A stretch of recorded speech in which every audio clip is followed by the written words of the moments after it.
नमस्कार, मैं हूं श्रीनारायण तिवारी और आप देख रहे हैं national news. CDS general Bipin Rawat व उनकी पत्नी मधुलिका समेत 13 लोगों के हेलीकॉप्टर दुर्घटना में मारे जाने की खबर देश को विचलित करती है। जिस तरह से यह दुर्घटना हुई है, विश्वास नहीं हो रहा है। वैसे तो उत्तराखंड सरकार ने, क्योंकि इनका मूल जन्म स्थान उत्तराखंड पौड़ी गढ़वाल था, उत्तराखंड सरकार ने 3 दिन का राजकीय शोक घोषित किया है। लेकिन यह देश का शोक है। जनरल बिपिन रावत का निधन, इस तरह की दुर्घटना में निधन होना, यह अपूरणीय क्षति है। इस क्षति की पूर्ति कभी हो ही नहीं सकती। दुश्मनों के लिए जनरल बिपिन रावत देश के दुश्मनों के लिए काल माने जाते थे।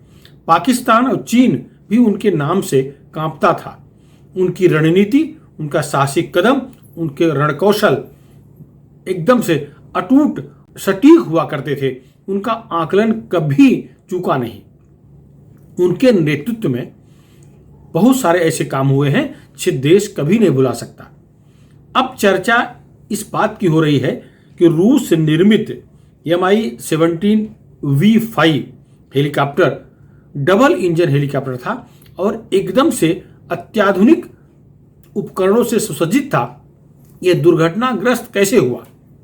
डबल इंजन होने की वजह से यदि किसी एक इंजन में खराबी आ जाए तो इसमें वह क्षमता है कि यह हेलीकॉप्टर गंतव्य तक अपने एक इंजन के सहारे ले जा सकता है।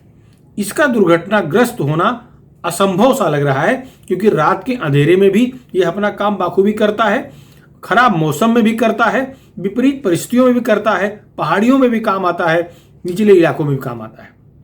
इसी श्रेणी का, इसी ग्रेड के हेलीकॉप्टर का उपयोग प्रधानमंत्री, राष्ट्रपति, गृह मंत्री, रक्षा मंत्री समेत सारे वीवीआईपी करते हैं। यदि यह इस तरह का हेलीकॉप्टर दुर्घटनाग्रस्त होने लगे तो लोगों का विश्वास ही मिट जाएगा, वीवीआईपी मूवमेंट ही रुक जाएगा। अकेले भारत ही नहीं, विश्व के लगभग 60 देशों में वीवीआईपी मूवमेंट के लिए इसी हेलीकॉप्टर का उपयोग किया जा रहा है। इसकी खबर से हेलीकॉप्टर बनाने वाली कंपनी, रूसी कंपनी भी अवाक हो गई है। वहां से भी अभियंता, वहां से भी तकनीकी विशेषज्ञ जांच करने भारत के लिए रवाना हो चुके हैं। वैसे आश्चर्य इस बात पर है, पायलट भी क्रीम थे। एक नहीं 3 पायलट थे। एक नहीं 3 पायलट थे और मारे गए, बेचारे सारे के सारे मारे गए। केवल ग्रुप कैप्टन वरुण सिंह को छोड़ दिया जाए तो उसमें सवार 14 के 14 लोग शहीद हो गए हैं, वीर गति को प्राप्त हो गए हैं। सब ऑन ड्यूटी थे, सब सेवा कर रहे थे। 24 घंटे में 6 घंटा सोना छोड़ दिया जाए तो जनरल बिपिन रावत का एक एक क्षण शेड्यूल्ड के हिसाब से होता था। हर क्षण का उपयोग करते थे। कब कहाँ रहना है, कब कहाँ लेक्चर देना है, कब कहाँ सेना के बीच जाना है, कब कहाँ जवानों का मनोबल बढ़ाना है, यह जनरल बिपिन रावत का पूरा कार्यक्रम निर्धारित रहता था। उसमें 1 सेकंड भी आगे पीछे वो बर्दाश्त नहीं करते थे। आशंका जताई जा रही है कि इस हेलीकॉप्टर दुर्घटना के पीछे कोई षड्यंत्र तो नहीं है। षड्यंत्र की आशंका जताई जा रही है क्योंकि पाकिस्तान की आंख के किरकिरी थे। जनरल बिपिन रावत जब से सीडीएस बनाए गए हैं, सीडीएस बनाए जाने के बाद हमारी सेना की क्षमता कई गुना बढ़ गई है। पाकिस्तान का बालाकोट स्ट्राइक हो, म्यांमार में घुसकर हमला करना हो, दुश्मनों को मारना हो, या जितने भी शौर्य के काम हुए हैं इनके कार्यकाल, जब से सेना अध्यक्ष थे और सीडीएस बनाए गए, सेना के शौर्य की सराहना भारत में नहीं विश्व में भी हो रही है। इस समय जो सेना का आधुनिकीकरण शुरू है उसका बहुत सारा श्रेय सीडीएस बिपिन रावत को जाता है। सीडीएस बिपिन रावत के निधन से कहा जा रहा है कि सबसे अधिक अगर कोई दुखी हुआ है तो प्रधानमंत्री नरेंद्र मोदी दुखी हुए हैं। ये भारत के पहले सीडीएस थे, तीनों सेनाओं के प्रमुख बनाए गए थे।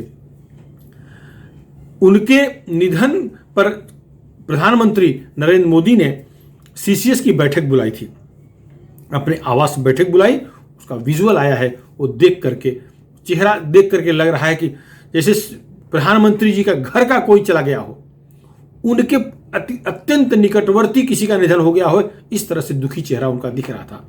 वैसे उस बैठक की शुरुआत ही मौन 2 मिनट का मौन धारण करने के बाद ही हुई थी। बैठक में अजीत डोभाल, यानी से अजीत डोभाल थे, गृह मंत्री अमित शाह थे, रक्षा मंत्री राजनाथ सिंह थे और वित्त मंत्री निर्मला सीतारमण थी, विदेश मंत्री एस जयशंकर थे। सबने मिल करके इस पर मंथन किया कि क्या हो सकता है। वैसे आशंका तत्काल जताई गई थी, इसके पीछे कोई षड्यंत्र है, इसके पीछे कोई चाल तो नहीं है, इसकी आशंका तुरंत जताई जा रही थी। इस बैठक के समाप्त होने के बाद प्रधानमंत्री और गृह मंत्री अमित शाह मोदी जी मिल करके अलग से बैठक किए। उन सारे दृष्टिकोणों पर चर्चा हुई जिसकी आशंकाएं जताई जा रही हैं। तकनीक खराबी अपने आप आ गई हो, हवामान के बारे में कहा जा रहा है कि मौसम खराब हो गया, इसे कारण दुर्घटना हुई है, उस पर विश्वास किसी को नहीं हो रहा है, क्योंकि विपरीत मौसम में उड़ने की क्षमता इस हेलीकॉप्टर में है। कितना भी विपरीत मौसम हो, यह हेलीकॉप्टर उड़ सकता है, फ्लाई कर सकता है, इस तरह की इसकी बनावट है। खैर, अभी प्राथमिक जांच शुरू हो चुकी है, कोर्ट ऑफ इंक्वायरी बैठा दी गई है। अब जांच में यह पता लगी जाएगा कि किस कारण से दुर्घटना हुई है। यदि कोई षड्यंत्र हुआ होगा तो निश्चित है षड्यंत्र करने वाला अथवा षड्यंत्र कराने वाला नहीं बचेगा। अब वह जमाना नहीं है कि केवल निंदा करके लोग चुप बैठ जाएंगे। अब निंदा के बाद मुंह तोड़ने का काम होता है। यदि कोई षड्यंत्र होगा, सीडीएस को हमारे छीना होगा, तो जिसने षड्यंत्र रचा होगा, जिस देश से षड्यंत्र रचा गया होगा, उस देश को भारी पड़ेगा। क्योंकि अब वह पीरियड नहीं है कि दिल्ली में बैठा प्रधानमंत्री केवल निंदा करके चुप हो जाए। अब दिल्ली में बैठा नरेंद्र मोदी घर में घुस के ठोकने वाला है। यदि जिस तरह की आशंका जताई जा रही है कि कुछ तो इसमें ऐसी गड़बड़ी की गई है जो देश के अंदर से नहीं, देश के बाहर के लोग इन्वॉल्व होंगे, ऐसी आशंका जताई जा रही है। क्योंकि जब जिस जगह पर यह दुर्घटना हुई है, आग लगी है हेलीकॉप्टर में, वहाँ जहाँ हेलीकॉप्टर का मलबा गिरा है, जलता हुआ हेलीकॉप्टर गिरा है, जलती हुई लाशें गिरी हैं, वहाँ के लोग बता रहे थे कि आसमान में जोर का धमाका हुआ है। एक बुजुर्ग जो पहले पहुंचा है वो बता रहा था कि जोर की धमाके की आवाज़ आई। वहाँ के बहुत सारे लोग, तमिलनाडु के जिस जगह पर हादसा हुआ है, बहुत सारे लोग कह रहे थे कि जोर का धमाका हुआ है। तो धमाका होने की आशंका, इसके पीछे कोई षड्यंत्र या इसके पीछे कुछ राज जो भी है वह तो निकल कर बाहर आएगा ही। लेकिन सरकार को भी, सेना को भी अब सतर्क हो जाना चाहिए कि वीवीआईपी मूवमेंट से पहले किस तरह की जांच कराई जाए, किस तरह से हेलीकॉप्टर की सुरक्षा की चेकिंग की जाए कि वो दुर्घटनाग्रस्त न हो।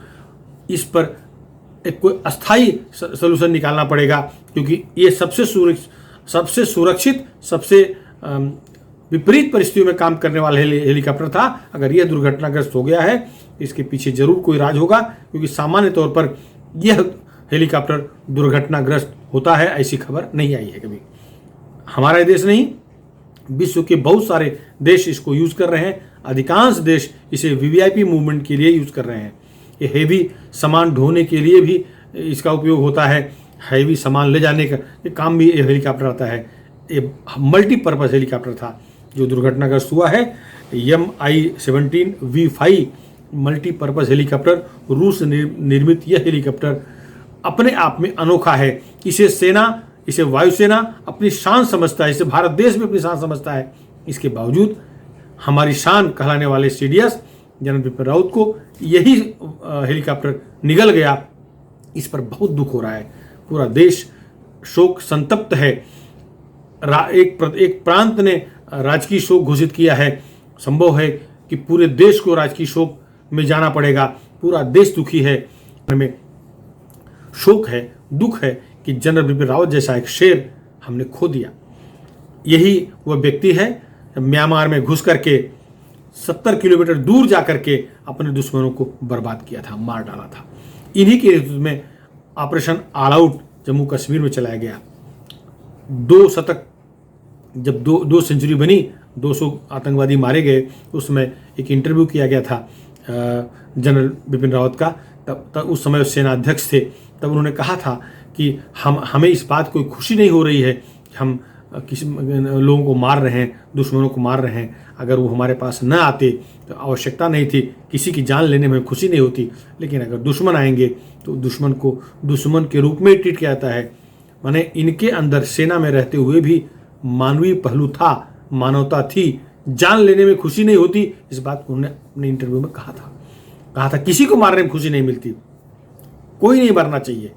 हमारे सेना के जवान तब तक फायर नहीं ओपन करते जब तक कि उन्हें लगता नहीं कि हमारे देश की सीमाएं किसी तरह से असुरक्षित हो रही हैं। सीमा की रक्षा के लिए तो सेना के जवान हमारे कुछ भी कर गुजरेंगे, भारत की रक्षा के लिए कुछ भी कर डालेंगे, तब वो आगे पीछे नहीं सोचते। उन्होंने कहा कि उनका यही प्रशिक्षण है कि देश की सीमा से कोई छेड़खानी करेगा उसको सीधा स्वर्ग जहन्नुम जहां का वो पसंद करता हो वहां पहुंचा दिया जाएगा। इस तरह से एक अदम्य साहसी सेनानायक जनरल बिपिन रावत का हेलीकॉप्टर दुर्घटना में निधन होना काफ़ी दुख भरी खबर है। पूरा देश शोक संतप्त है। बस एक ही चीज़ का पता लगाना आवश्यक है कि कहीं किसी दुश्मन देश का षड्यंत्र तो नहीं है, अथवा हमारे देश में बैठे जो देशद्रोही हैं, विदेशियों के इशारे पर काम करने वाले लोग हैं, कहीं उनका तो कोई षड्यंत्र नहीं था। खैर, जांच में बात सामने उभर के आ जाएगी। जो भी हुआ बहुत दुखद हुआ, बहुत दुख है, पूरा देश दुखी है, सब चिंतित हैं। प्रधानमंत्री, राष्ट्रपति, रक्षा मंत्री, गृह मंत्री, वित्त मंत्री, सब समूचा देश, विपक्ष भी दुखी है। राहुल गांधी ने भी ट्वीट करके बताया है, संवेदना जताई है परिवार के। इनके पास 2 बेटियां हैं, अब दोनों बेटियों ने एक साथ माँ बाप को खो दिया है। वैसे सामान्य तौर पर सीडीएस बिपिन रावत अपने परिवार के बारे में कोई जानकारी सार्वजनिक नहीं करते, लेकिन उनकी एक बेटी कृतिका रावत है, वो बहुत दुखी थी। आज जब उनके निधन की खबर मिलते राजनाथ सिंह रक्षा मंत्री घर गए तो बेटी को सांत्वना दिए, लेकिन क्या सांत्वना कोई देगा। उसने एक साथ अपने माँ बाप को गंवा दिया है, सांत्वना देने से क्या होगा।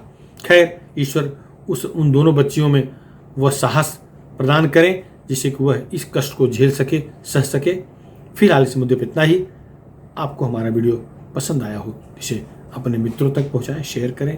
और हाँ, यदि अभी तक आप हमारे चैनल नेशनल न्यूज़ चैनल को सब्सक्राइब न किए हों तो सब्सक्राइब जरूर कर लें और अपनी राय नेशनल न्यूज़ चैनल के कमेंट बॉक्स में जरूर लिखें कि वाकई में यह दुर्घटना है या किसी षड्यंत्र का शिकार हुआ मामला है। अपनी राय जरूर बताएं। धन्यवाद।